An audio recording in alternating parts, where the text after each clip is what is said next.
I believe the Williamsburg brand idea that trend meets tradition is truly the essence of our collective design culture, and it's a brand I very much treasure and get behind. I seek it out in the markets. I love Williamsburg.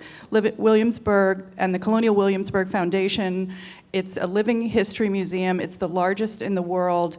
And as a child, where my parents were sort of, struggling with living in 2 world wars and didn't want to talk much about their history, Williamsburg gave me a sense of place, and I love it there. It's just a wonderful, wonderful place. And if you haven't visited, I encourage you to do so.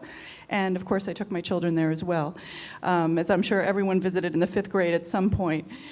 So I'm very excited. I'm going to briefly introduce everyone, and then we're going to get down to talking about Trend Meets Tradition. So next to me is Lance. He's from Atlanta, Georgia. Lance from Parker Kennedy. Lance Jackson, I should say. And I want to say that his Instagram, if you are on Instagram, please go to it. It's one of the ones that I go to really, if I want to get happy. It's just incredible. He's incredibly talented with color, and he and his partner, he recently purchased the governor's mansion in Commerce, Georgia, and we want to hear more about that. So very exciting. Next to Lance is Paloma Contreras, and she is the founder of La Dolce Vita blog, which is one of the, really one of the best design blogs in the country. And she's been named by Lux Magazine as one of the top 10 designers to know. So we're delighted to have her here with us. Thank you for being with us, Paloma. Then we have Scott Meacham, who has made tartan very trendy, as traditional as it is. He really has freshened things up. He has an amazing line, and he's known for his shoes, actually. So, yes. Yeah. So you should go to his Instagram page and check out his shoe shots. They're really cool. Mary Douglas Drysdale, last week named to the Interior Design Hall of Fame for 2016 by the Mid-Atlantic states. But she's voted in by her peers, and it's an incredible honor. So we're very proud of her, and we're delighted to have her here. She's from Washington, D.C. And Gary Inman, who is the vice president of Baskerville, one of the top hospitality firms in the country. They're in the top 10, top 11. And we're delighted to have him here. He is really the go-to scholar in our industry. He's incredibly adept at architecture and design. Thank you, Gary, for being here. So let's talk about trend and tradition. And I think we're seeing things change in our worlds, and let's talk about where it's going. I want to ask each of you, what is your approach to achieving that look in your work? Scott. Gary, let's start with you. Sure. Well, I've had the good fortune of doing a lot of homes and hotels, so the approach is slightly different based on which branch I'm working in. But for me, the very best spaces are the ones that blend those two things. I felt that way for 30 years, and I'm delighted now that it's being viewed as a trend, the idea of putting those two things together. Mary, I think, will agree with me. I practiced so long now that when I see some of the new collections here, I'm like, oh, I did that 25 years ago, but it's wonderful it's back. And so I love seeing what's happening in terms of attention to detail. Really, for me, I like to start with the foundation of any design, and I like to anchor it with pieces that I think have character, solidity, and a connection in some way to a past that we appreciate. So that's, for me, where the tradition starts. And then I have a bit more fun with the trend pieces of it, bringing in accessories or accent colors and so forth. It works really well for hotels because the investment is so huge, and you have to create a design that needs to live for 5 to 7 years, but you're doing that 18 months before it's executed. So it's a very complicated scenario for us. Excellent. Mary, would you like to comment on that? Yeah, I think that, well, I'm from Washington, D.C., and Washington has a tremendous percentage of the residential buildings, which are actually historic. And it's the architectural interior envelope that plays a very important role for me. So in terms of thinking of how I am going to be able to achieve this effect of a fresh, new, current space which incorporates much about tradition, I'm always looking for a juxtaposition between a very strong architectural backdrop and some transitional pieces. And I use a lot of contemporary art. So for example, Washington being the federal city, there are a lot of federal homes there. I might find that I would have done the details of the interior architecture consistent with the architectural type, and there might be a transitional sofa, but I might have juxtaposed with the transitional piece, which I would consider to be the more current piece or the trendy piece, federal chairs or chairs that are reminiscent of the federal style. Although I can say that within my own work, when I'm using pieces that are older style pieces, I would actually prefer them to be antiques as opposed to in the style of, but that's just a personal thing. And I also use a lot of contemporary art. And I find that it's that combination of elements that is, interesting. And the art does a lot to bring a lot of energy to the space. But I think one thing is very important when you're dealing with spaces that are mixing styles, you're really dealing with eclecticism. Eclecticism is difficult, and for myself, I've found the greatest level of success when I try and control the number of ideas in this eclectic mix. Well, that's And I think kind of to maybe augment or maybe just echo Mary's statement, there's something in the friction when you bring modern artwork into a very traditional space, and that almost pain point, I think, makes the spaces really come alive. Just to bring something out of something that might feel so traditional that it doesn't feel like it's living in today. Spaces that feel so modern that they can be, this is horrible to say, sometimes to me they feel a bit soulless, and a beautiful 18th century dresser in the middle of that space. And so I think the friction works in both directions. I love seeing very traditional spaces with amazing contemporary artwork or contemporary lighting, or a fantastic contemporary space that might be just a sea of chrome and glass and leather, but then I pull in the opposite of that, pull in a very traditional piece and create that same friction, but just changing the percentages. Well, it's a conversation. Yeah, yes, you need to have different generations conversing around the dinner table, just like a great, go. So proportion then is something that becomes very important. Yes. And it's not as though you can do by square inches of you need 12% Right. this and 8. So I think that's part of what your eye brings to the process, what our eye brings to that process, is where that balance meets and where you can find the most interesting kind of friction point that makes the design really kind of leap out of the room. right, and your relationship with your clients helps you place those percentages on, how much are you going to do of what. So, and that's what you're all skilled at. And I just want to point out that the slides that are flashing are all slides of everyone's work, and also of some rooms that were recently completed at Williamsburg with all of the brand items. So enjoy watching those. Paloma? Well, to echo what everyone else has said, I think it's all about, I think we're pretty much all on the same page, but for me it's about balance and achieving, whether it's the juxtaposition and the tension, but really having a balanced approach to everything. And like Gary, I like to start with a more traditional point of view and anchor a space with things that are really timeless and classic and will stand the test of time. And I sort of eschew the word trend, but just because I don't like to be a slave to things that are trendy at the moment. I really think that as a decorator, the best thing that you can do for yourself and obviously for your clients is to create spaces that would look as beautiful today as they would have 10 years ago or possibly 10 years into the future. You don't want to look at a space and say that was done in 2016 or oh, that must have been 2007 or 1986 or whatever it might be, because it is so full of all of the hot pieces at the moment. I think it's about being selective and layering things in and maybe a modern point of view. So taking a more modern approach to traditional design and playing with things like scale to make things feel a little bit more fresh. And I think maybe can we hop around? Absolutely. To my mind, trend is the marketplace.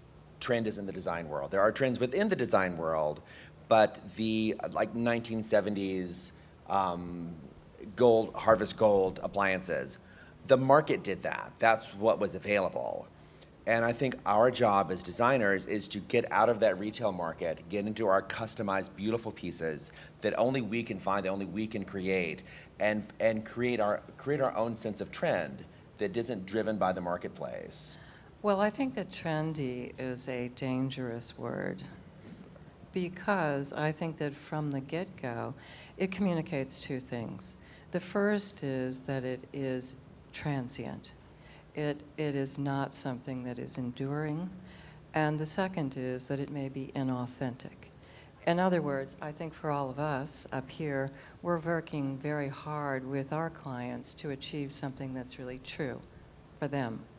And if you're just taking the work of someone else and making a copy of it, I think that it reeks of inauthenticity. So it's not a word that I would like to use. I think current or fresh or new. I agree. With things that are on trend, Right. Yeah. feels a little more, trendy feels very, it's kind of. dangerous. Dirty word. And I think you're right, like, if it's trendy, then at some point in the It's gonna near to, go out. it's gonna not be trendy. Right, and it's part of why we come to market, to see those and to It's get a right. sense of those, but It's then also to not bring them, local. to curate them and bring them, into our own work. Right.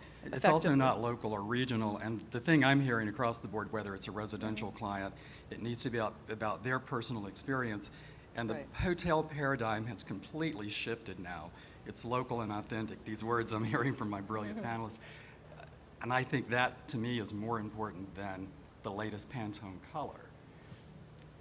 And I have Pantones not here. I probably offended someone, but.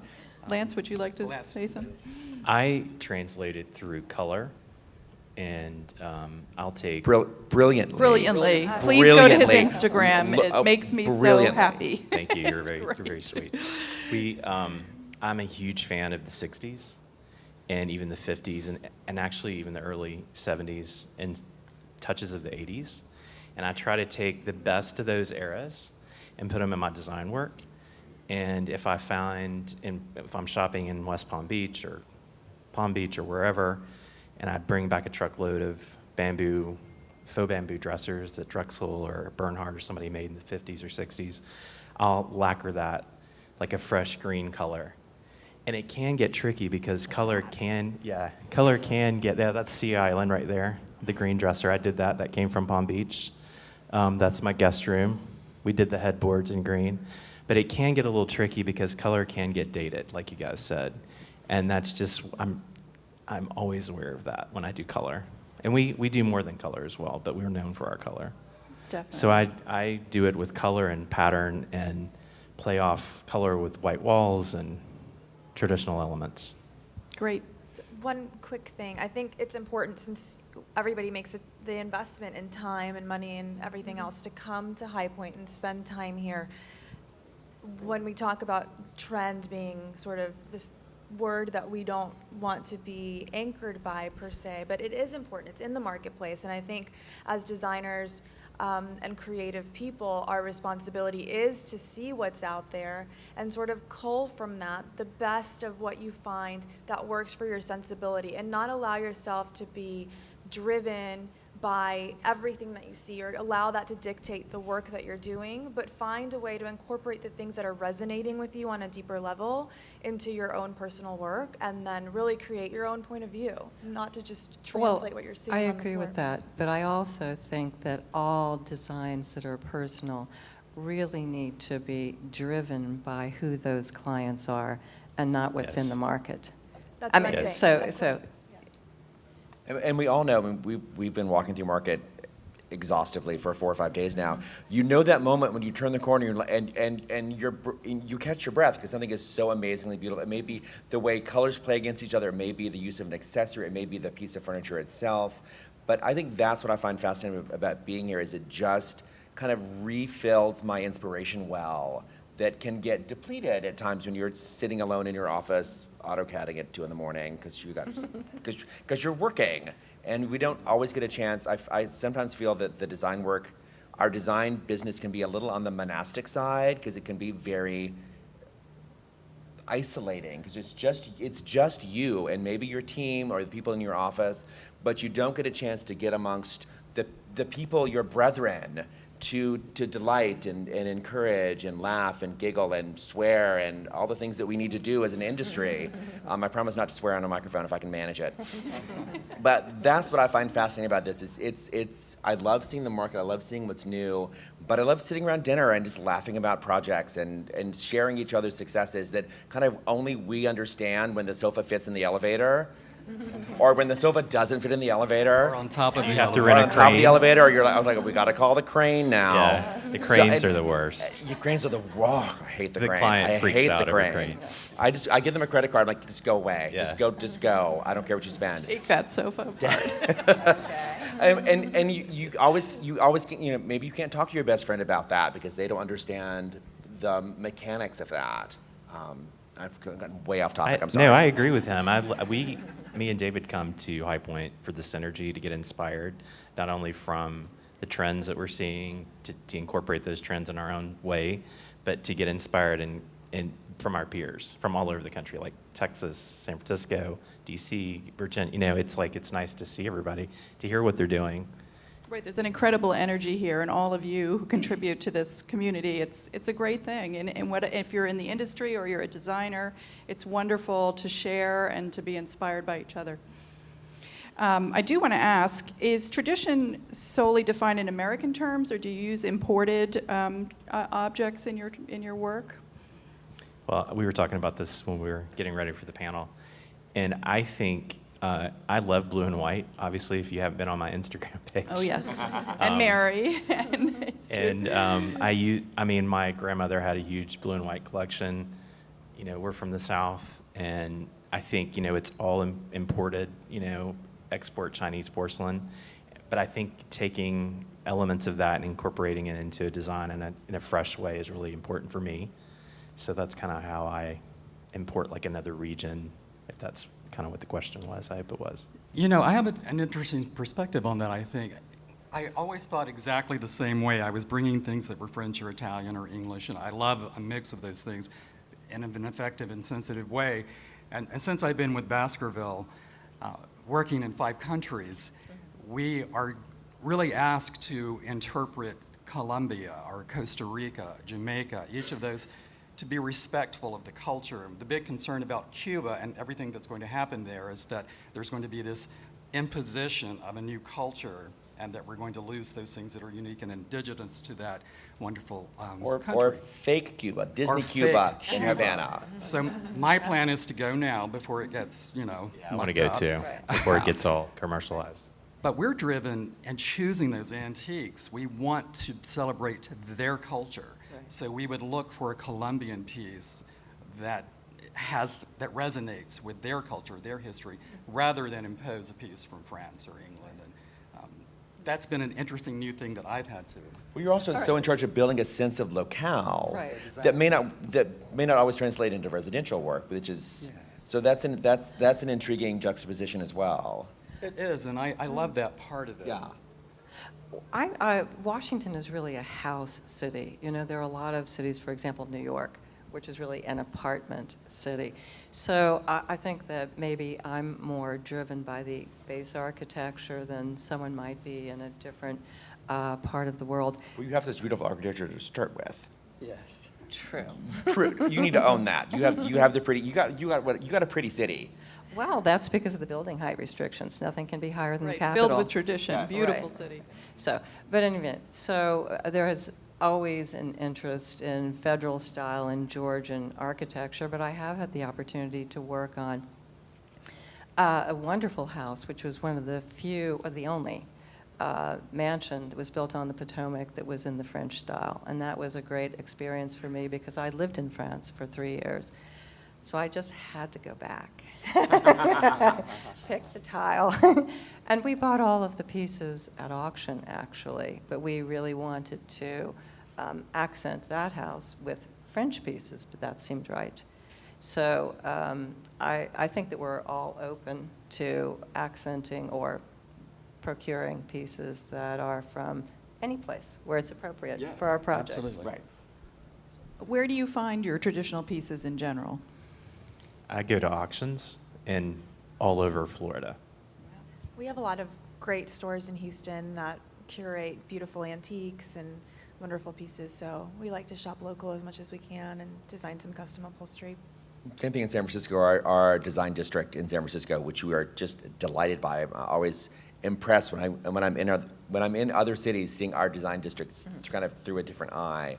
But there is just a marvelous collection of beautiful antique stores who also will work. If I go into them, like, I need something, it needs to be 47, it can't be any more than 47 inches wide. We need, like, it needs to have this function to it. Do you have something in the warehouse? Something in something in a container coming in a month. They're really very excited to work with us when we have, very specific requirements that we need to fill. I think it really matters what you're looking for. If you're looking for some nostalgic pieces that don't have to be vetted, that are not at a price point where it makes a difference. They're decoration. There are a lot of places. I was recently in Texas at Round Top. Had a great time, and I'd never been to that market before. But generally speaking, for me, I've found that I'm so close to New York. Sotheby's, Christie's, Bonhams, there's so many auction houses that present great collections at good prices. And the thing you Yes. know when you buy from auction, it's been vetted. They'll tell you if it's been repaired. It will have, it will have the listing of provenance that goes with it. And it's a good buy. If they've ever told you something that's not true, they'll take it back. So when I'm buying for people, I want them to have that experience if they can. I like the auctions as well, and I like the credibility that they have if it's a Right. good auction house for provenance and condition. I have to say, I've had extraordinary luck here at High Point Market. We have the Antique and Design Center downstairs, Right. and some really remarkable dealers are there. Kenny Ball had some pieces this market that just blew me away. And I managed to get in before John Rosselli. I hope he's not here, but I bought all the good pieces. He's down there right now because he knows you're here. Bunny has a lecture at He's noon. too late because I got all the gems. It is a competitive thing. The other things, I like some of the regional auction houses. North Carolina has some Right. Yes. wonderful estates. Bronx Auctions, some remarkable things come up there. Road trip. Road trip, absolutely. And then occasionally, what I'm finding now is some of my clients that I had, and I'm much older than some of you, 25 years ago, they're downsizing, they're changing their lifestyle, and suddenly I'm aware of great pieces I helped to place a long, long time ago, and they need a new home. So I'll say to a younger couple, I know about this piece that's coming on the market. So starting to play a little bit of a broker, which is a role I had never done previously. And we're at an odd disadvantage on the West Coast, unlike, when I grew up in the South, because the antiques were here authentically originally. They didn't make it across the Rockies. Those scrappy pioneers who went across the Rockies to be, looking for gold, didn't take grandma's armoire with them. So we're always at a real disadvantage on the West Coast. Mid-century modern, which I'm not a huge fan of, just aesthetically from my own work, there is just buckets of. But if you get much earlier than that, there's not a great deal of it there. So I at times will come back here, I'll antique shop in Mississippi or Alabama, and just truck things back because it's one of the major disadvantages. Well, not the disadvantage of living on the West Coast. I agree. Really, the smaller the town, the better. I love a barn And- full of I love it like a yes. dirty, dusty Me spiderweb barn too. full of antiques. I really like that too, and I find the best stuff at those places. Same, I go upstate New York, Hyde Park area. Yeah, that's it's- amazing. It's Yes. wonderful. Yes. Yeah, Poughkeepsie area. I also want to ask you, I don't know if any of you have seen Hamilton, but I think you understand the idea of it. Maybe you saw the PBS special. How do you think Hamilton will affect our trends going, in the next 10 years? Did It's anyone an watch the important- special Sunday night? Yay, find it. It's spectacular. It was more of a documentary about how it's constructed, the show itself, and And they showed quite a bit of it because we've all been, I can't get tickets, Right. So, I think the thing that fascinated me about it, and I'm seeing if I can get a through line into the business, and I may get there at the end of this, we'll see.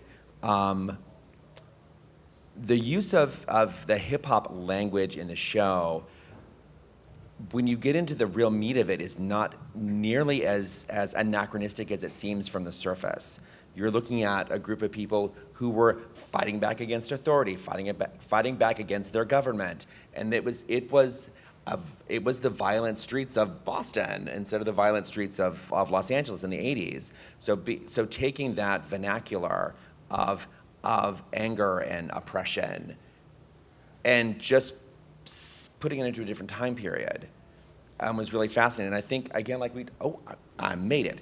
So, so it's that friction of a very modern, contemporary style, but telling an old story. And I think that has some impact on the way that we could even kind of, I think one of the real drawbacks of our industry is a language barrier. Trying to describe to a client who does not speak the language that we speak every day. You mean the language of antiques. The language of antiques, even the language of design, the language of what these details are. So that's a fascinating way of looking at bringing our language into a more modern vernacular. Right, and authenticity too. I think that we're heading toward a time of authenticity and that I think the play reflects that as well. So I didn't I quite liked get back, but your it's close. point, Lance. Accessibility. I find with clients that they appreciate those things, but they have a very hard time understanding the design vernacular, the design language. And I just wanted to share one of the things that at Baskerville that we found really enormously helpful. We work with photorealistic illustrators in China.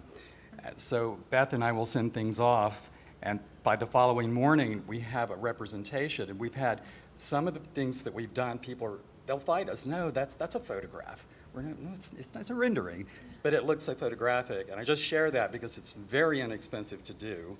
You can essentially have it the next day, and you can show a client that's struggling. And you can pull that picture that's in your Yes. brain that you may not be able to share with them Exactly. verbally, and give them something that they can latch their dreams onto. It has fundamentally changed the way our billing structure works. We're able to get a client from here to here so much faster, so much more efficiently, and so in terms of just building more profit into your margins, it's something to look into. So by showing images. by showing a photorealistic image of the room entirely Well, I think he's delineated. talking about a rendering. It is. It's Right. computer-generated rendering, but it looks like a photograph. It shows the chairs, the fabrics. You have to feed them that information. I'm sorry I didn't put one into my mix there. Now, but- are you outsourcing jobs there, Gary? Well, to a Bum, bit. bum, We do have people on our team who can do it, but it's the timing that works so well. No, I'm teasing you. No, I know you're teasing, Jerry. I love you. So Gary, your work at Baskerville and also as a teacher, you mentor a lot of young people. I see that in your work. Are traditions important to them? Oh, absolutely. And more, it's been interesting when we got a lot of very modern projects, but with the increase in lifestyle brands like AC and Autograph by Marriott, which is really looking at historic properties, and then bringing those up to a kind of more slightly edgy boutique aesthetic. We want to energize, we use the word now constantly, activate the lobby. Well, the lobby is the runway, the fashion runway of the hotel now. We all know it's the place to be seen and so forth. And I'm seeing more and more traditional language brought in, large patterns, more vivid colors, Asian sideboards becoming focal points. So it's really exciting to see those, what I think of as traditional elements, used in a very avant-garde, exciting way in what would probably feel to many people more of a modern space, but you look around and go, well. But don't you it's a think good there's an blend. obligation to have a slightly more dramatic space in a commercial venue, particularly in hospitality, where people Absolutely. are going to come and part of their choice is going to be based on the wow factor? Absolutely. We which think of it is- as theater. Oh, right, We okay. really think of it as theater. I have a friend at Rockwell Group in New York, and they're known obviously for their restaurants and hotels. Right. And we were having a great conversation. We're going to be on a panel together in a few weeks, and he said, oh no, he said, everything we talk about in the office, we don't talk about concepts anymore. We talk about the stage, the script, their language is completely theatrical because David Rockwell began on the theater side. And so it's absolutely Right. true, Mary. This is why I want to do a hotel together. Right. Is to craft that experience for Right. someone. We do think in those terms, and that's where trend can be beneficial. Right. As long as you don't have the E on the end, trendy. That's right. Trend's larger. No, I agree with Paloma. Drop that part of it. On Right. trend. How do you balance trendy and traditional in a space? What are your rules? Do you have any rules or that you? Proportion. Proportion. Proportion, scale, and just balance, having the right amount of tension, whether it's modern and antique versus masculine, feminine, and just having that right amount of tension in the space so that it feels balanced. It doesn't skew too far one way or the other. I think another way, I mean, it's just a different expression of what we were both saying, and that is that it's just for myself, but I find that more monochromatic or simpler schemes that are less pattern and multiple pattern and multiple color-driven schemes tend to work better. Because you're starting out with the real problem of, okay, fine, I have this idea and it's much fresher and it needs to be spare, and then I have this idea which is more traditional and I need to respect that and show that well. So if that's the setup for the problem, then I think that you need to think about all of the ways in which you can show those things best. So again, that's just me. I agree with the proportion. That was the very first thing that came to mind. There is another interesting thing. I feel like every period has its own vocabulary of design, and there's certain elements in terms of the proportional systems, and some of those combine very well together. So if you've got a deco building, a federal piece can be just perfect. If you're doing a very mid-century modern and you want to add in a piece of African art or a piece of Asian, it works well. There's some things that collide more. Okay, well, then you're using finish. Yes. I mean, you're using form, like maybe you've got a lot of curvilinear forms, That's and they're right, in that's wood right. finishes, but you're finding common denominators Exactly. that create, these links They between share the disparate common elements. common elements. Sometimes I see collisions on pages of magazines, and I love it when I find this because I show it to students and I'm going, okay, here's what we're going to learn today about how not to have a collision, because the wallpaper is too animated and then it has a very curvilinear piece in front of it, and there's just too many ideas. Right, I too think you many, mentioned right. that earlier on. Editing to me is always so critical. But I think if you're a good designer, you can mix those Yes. colliding ideas well, and it works. Absolutely. It takes real talent to do it, and you're absolutely right. Yeah. Some people, you are one who does that extremely well. Because I use a lot of pattern, I Yeah. use a lot of color together. Miles but Wright I'm does very it extremely well. conscious Yes, of Miles not Wright. making it look like I just went to the store and bought all this stuff. Yes. It's you have to curate But you know it what very I'm well. talking Yes. about. You see it when it's a Yeah. disaster. I look Yeah, at no, your no, yes. work or Miles' And- work, and and- I go, okay, there it Yeah, is. and your work is absolutely brilliant. I think at least my comments you. are sort of geared towards sharing ways Yes. that people can work. it That have does. worked for me. And now as We're- delightfully brash, because we'll toast We're to more- pattern mixing. Yeah. We're more But of the do you pattern. find, how much do you have to scale back what might be your natural inclination when you Yes. get to client work? Yeah, but a lot of times what I'll do is I'll start off with one pattern and a color palette, and I like to paint the ceilings. I'm known to paint ceilings and like all white lacquered walls, like pure white, and then have everything kind of pop off the walls. Right. And that's kind of my approach. But yeah, I have to scale back a lot to answer your question. I guess the white lacquer is what tempers Yes. the room. Some things Yeah. got to anchor it Yeah. and sort of keep it from going over the edge. Yeah, You and do I, edit. Yes, and I do a lot of seagrass rugs and wall-to-wall seagrass Nice. for the texture. Just as a Neutral. neutralizing Mhm. agent. Yeah. So that's kind of my trick. I mean, I usually don't do more than 3 patterns in one room. It's very rare. It's so nice, actually, to be working at a time where it's okay to mix these things. Yeah. Oh, 'Cause yeah. Yeah, I love it. This end So of the true. panel has been working. And seriously, when I first started working, it was like, no, you can't do that. It's either traditional Yes. or it's modern, and what do you think you're doing? That's a She's great going point. off the rails. I constantly got slapped on the hand in college by my professors. I went to SCAD in Savannah, And a lot of my professors were from New York, and I mean, I love them, and I learned so much from them. I have great respect for them still. But they were like, okay, you can't mix. Right. And I mean, That was the message. yeah. Right. It really was, yes. I'm so glad now it isn't. And I Me wouldn't too. tolerate it if it were. So. But I just do what comes Yeah, natural. bunch of Like, I don't revolutionaries force, up and I love all your work. I mean, it's brilliant. I love all your I mean, it's amazing. Scott, how do you bring the edge to your traditional patterns? I mean, you do it brilliantly. If you go on his website, you'll see his furniture collection. It's really extraordinary. You really give Edwardian an edge. I was listening to a panel discussion yesterday, and they were talking about mid-century furniture, and I was like, mid what century? I love that you said that. I was at that panel. Because I need a qualifier. Because my sweet spot's like 1908. That's what I've and I. This is gonna be a really vague question and a very vague answer, and I don't mean it to be. I don't know that it's ever as intentional as that. As though we've measured square inches of finishes and we have to make this percentage to make this. It's not like it's a math equation. It's organic, it's intuitive. I assume as we all kind of do, that weird party trick that I can see the completed room in my head as soon as I can look at the scaffolding and I can see the room. And it's just about at that point filling in all the holes.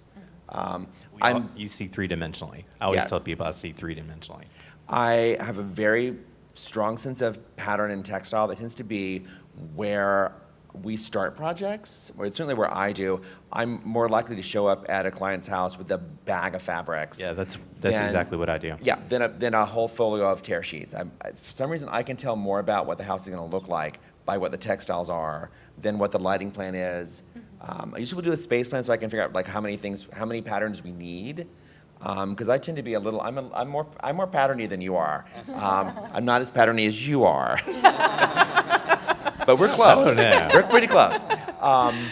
But and some of it is just kind of hand-holding with the client and seeing how far I can pull them. We have a marvelous gentleman, in fact, there are a couple now, I've been working with him for so long, that banker, lawyer, in his mid-30s, very, very kind of chrome and glass and leather, but he also grew up in New Orleans and has this great, vivacious sense of color and a marvelous sense of antiques and what antiquities will bring to the space. I am always looking to find the boundary of how far I can drag a client and then see if I can push them past it. I have not found the edge of him yet. We have done everything from fuchsia cut velvet pillows on his leather sofa to it's an extraordinarily adventurous he is, and I think that's kind of where we work, is just trying to see what we can do, how much more friction can we make in the space visually, and sometimes we do it with patterns, sometimes we do it with artwork, sometimes we do it with lighting, just whatever works. So, but that's such a good concept. It's such a good question is, if all of our projects need to be client-led and driven, have you ever gotten to a place where you felt maybe you pushed a little too far?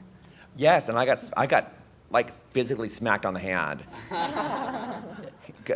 We were working on a light fixture for a house in Napa, and I was dealing, like, it was kind of the husband's idea, but obviously his wife is involved in the choice, and I'd sent a couple things to him, and he texted me back. He's like, "Do you think I'm going to show this to Mary?" I was like, "Well, you told me to push you." He's like, "Oh, you pushed me too far." I'm like, okay, so there's an edge, and I know we can't go that far. But I think that client, at the end of the day, we're going to take really pretty pictures, and we're going to get in the car and drive away, and they have to live there. I think the amazing thing about our industry, and this does, I will try not to cry, is the incredible impact it has on the people who we work with. I never consider us working for them. We work with them. We have chosen the sheets that they sleep on. We have chosen the china that they eat off of. We have chosen the layout of their children's bedrooms, which affects the way that child will see the world. We will, you mentioned something more like, things that were your grandmother's that resonates with you. We're choosing those things for our clients, generations ahead of them. And that's very impactful and very profound. And I try to always keep that in the front of my I've mind. had some enormous emotional responses from clients. I shared one yesterday in the lecture on storytelling. I just want to share it really briefly because it underscores what you just said. I had a client who had grown up in New Jersey. Her family had been quite poor. She's extremely wealthy now. Her one vacation was going to Coney Island with her dad when she was 14. And she talked about it with tears in her eyes. Her dad had just passed a year before we started working together. And I was talking with a wood broker a week later, and we were getting some bricks from Boston Bay and so forth, from Boston Harbor. And he mentioned, just for some reason offhand, he mentioned, oh, we got a bunch of stuff from Coney Island. I said, what did you get from Coney Island? And it turned out they had taken up the boardwalk, and it was ipe wood, and ipe lasts forever. And I said, I want the ipe wood. How quickly can I get it? Physically have gels. Physically have it. So I did the decking outside her master bedroom with this, and when we stepped out together, it was so powerful, and she was having this connection with her dad. It's just the most powerful moment I ever felt, and we just held hands and just thought about how much we loved our dads, because we both had lost our fathers very recently, and that's why I think that emotional connection is so important. It's so special. It's And that's really a wonderful story. privilege. And a fantastic adaptive reuse. I mean, Yes. wonderful thinking. Innovative. Say more, I was Paloma. just saying that it's a real privilege, and it's so special to be able to have people let us into their homes and have the privilege of doing this for them and really sort of setting the stage for the way that they live. It's a very intimate relationship, and sometimes it can certainly be frustrating, but I call it invasive. Yes. Because we're gonna leave the house with a check with lots of zeros on it, hopefully, and Always. the security code and the name of the dog and the name of the nanny, and I'm gonna be all up in your house for a year or 2 or 3, and Getting to know the housekeeper and the nanny and the God, yes. codes to the house is key. so important. yes, and we keep it in the we keep it on our clients' notes, like Yeah, we do the housekeeper's name, their phone number, the dog's name. We do too. Just you Kids' need to- names, birthdays, everything. You know, talking about the way in which each of us uses tradition and design, as I'm sitting up here, it sort of strikes me that I'm so glad that we're at this time. You know, the modernist period did remain as the #1 inspiration for design in this country for a very long time, but the attitude with pure modernism was to sort of cut ties with the past. Now, houses are for people and for families, and we're all connected to the past via our families. And I think that your parents, your grandparents, your history, that's really what you want your house to reflect in a way, is who you are, where you came from. And I find it a much more authentic sort of way of expressing your reality and your personality, because we're not at a time where you have to throw that out because it doesn't conform with the very rigorous rules. And I think one of the reasons we're seeing this, I don't want to call it the trend of tradition, because again, that means it's going to have a shape to it, and I want it to have this shape and not Right. a bell curve shape. Longevity, yeah. Yes, is we have been inundated, may I say, flooded with mass market furnishings that you can sit in your pajamas in the middle of the night at 2 in the morning and press send and press go, and it'll be there eventually. And I actually think about this. I kind of harken back to the arts and crafts movement of the 1900s in response to all the mechanics, and we wanted something with heart and soul that had been touched by human hands, that had been carved by people that are earning a living. And I think that's maybe the beginning of this, is we're looking for furniture with soul, furniture with a point of view and a history. Now, sometimes that history is manufactured. It's not. There are reproductions of those antiques, and of course, we're always going to prefer the authentic piece. But I think people are looking for things in their home that represents more than just what they saw in the catalog last month. And I think that may be what's pushing this, and again, I don't want to say that, maybe, let's say movement, pushing this movement forward. But if you think about it in a broader context, think about the influences over the last several decades. First of all, you do have more or less the demise of the modernism is the one solution that we can accept as designers. You have the rise of the historic preservation movement, and so old houses and the ideas that come with those houses are being revalued and they're being saved. And sustainability. Now, this is a very important concept, whether it's the decking, the buildings, or the things that go in those buildings, rugs, antiques. They're really part of sustainability. So I think that there's a lot that's driving this, and it's here to stay. Yes. No more disposable furnishings. Yes. Agreed. So if you think about it, in the next 10 years, or in 10 years from now, we will celebrate our 250th anniversary of our country. And I wonder what that will mean for trends. I don't know if you have any thoughts on it, but I think, will we have a third period? It's 1876, 1976, and now it will be 250 years of our country. So if you have any comments, I would love to hear that. I think it has an awful lot to do with what happens politically and economically, between now and then. If, things are, from a business point of view, from the economic point of view, are really going as well as they can, and people are generally happy, and their number one concern isn't, the money or the income, I think that there'll be a greater feeling of, now it's time to celebrate. But if that isn't, arrived at or achieved, then I think it'll sort of, like in Washington, we'll talk about it, but it may not have a broader influence. I mean, one of the drawbacks of our industry is we basically have an entire business built on disposable income. And that is driven by people's feelings about the future and their confidence in the future. Now, the reverse of that, which I've also seen a little bit over the last year, which has been certainly troubling in its own many ways, is people are being very home-driven. Home is that safe haven. We may not be getting, huge construction projects, but we're redoing rooms, we're redoing, because people are nesting because they want to be home and feel that there's some control over their existence. I think it's been interesting and listening to all this, and I'm thinking about how in the past 10 years, Americans, and really globally, people have been rediscovering their own history. And I think as you approach a milestone, like the 250th anniversary, you tend to embrace that even more.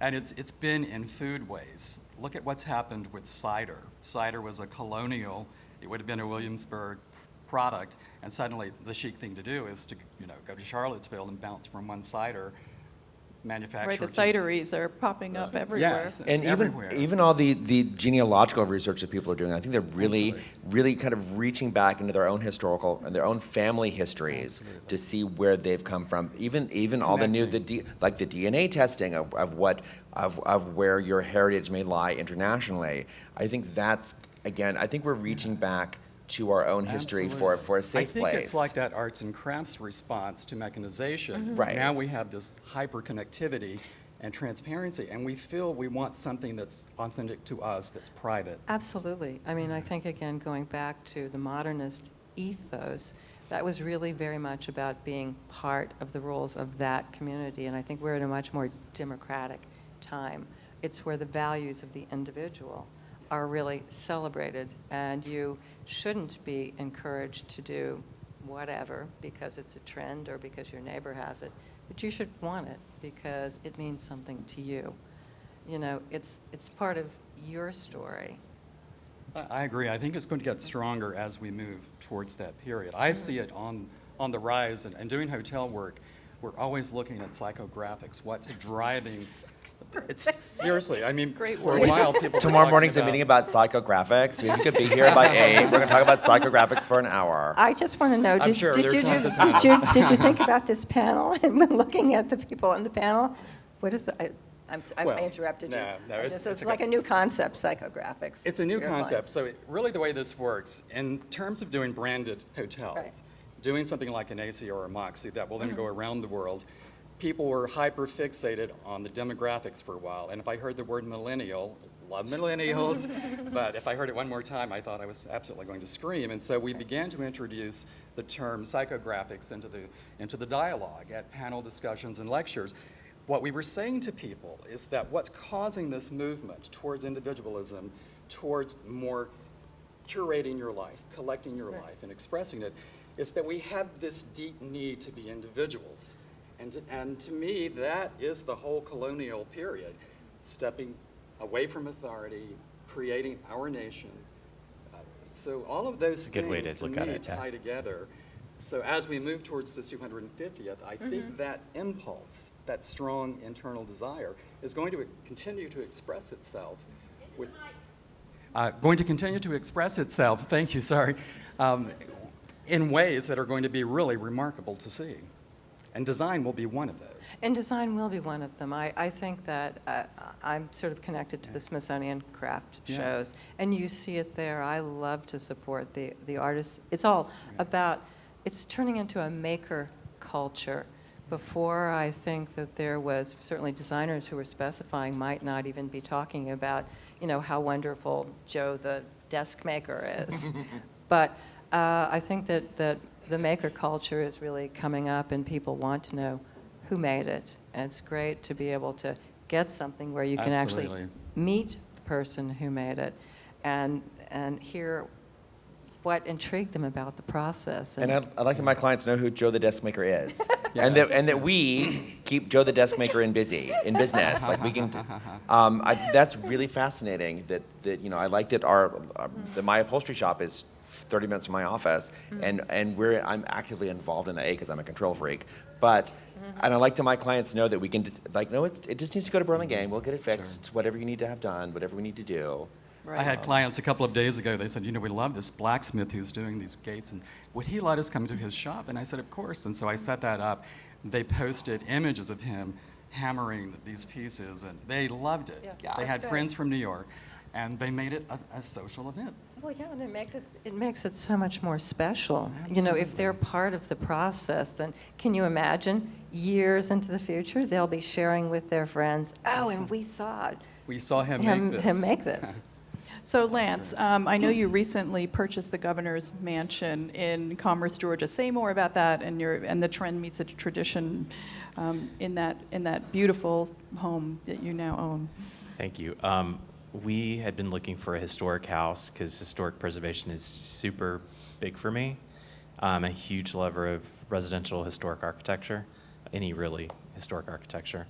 And we had been on the hunt for 2 years and finally found the right house and price point within an hour radius of Atlanta, because we're keeping our Atlanta house. But we are, but just bought this amazing Mediterranean style 1919 blonde brick, amazing house that has not been really touched and chopped up. Be sure to look at Instagram. There's terrific photos. And it's very traditional, but it's like a Mediterranean kind of different traditional for the Atlanta area, and that's what I loved about it. We're gonna restore it, and like we have a ballroom, and I'm gonna lacquer it pink, and light pink. And so I like to mix, like I want to have a very limited color palette. Actually, we're all gonna do pinks, grays, and whites, and just mix like a mixture of, like, I want to have a heavy carved chinoiserie mirror, antique mirror over the fireplace, like modern art, and just having that balance of current and antiques. And I love mid-century, sorry, but I'll have a little mid-century sprinkled in. You But put yeah. a lot of color on it, which makes it Yeah, very interesting. well, this particular house, we're going to limit the color palette in all the main rooms, but just to show a different perspective, because we do more than color. But it's just amazing. I love it. I love the house. David loves it. Thomas loves it, and it was perfect for us. Terrific. Thank you for talking about that. And Plum, I just want to ask you, your blog, which is extraordinary, you detail the decorating process of your home and others. How does trend meet tradition in your work? You transitioned from a blog to being a designer. It's such an interesting idea, and I would love to hear more about that. Well, again, for me, it's all about creating something that feels sort of classic and effortless and has an enduring quality to it. And I am very true to my own style, and that can certainly shift from one project to the next. But at its core, I think my style is very much the new traditional, if you will. So it's rooted in things that were beautiful in the past and that have this enduring quality, but that are executed through a modern, fresh, sort of young point of view. And I like to have fun with color a bit here and there.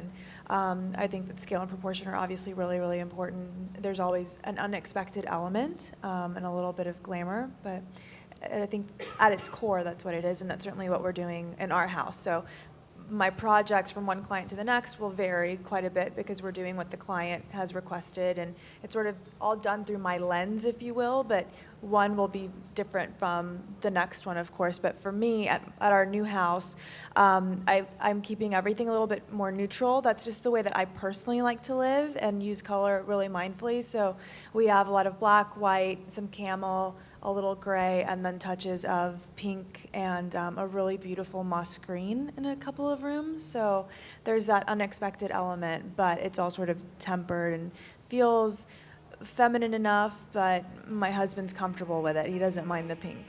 If any of our panelists are available to answer any questions, please come up to us after. I know that some of you have to catch flights, but I do want to encourage you to drop your business card in the vase that's at the front. You have a chance to win it, which is beautiful from Global Views, the green vase.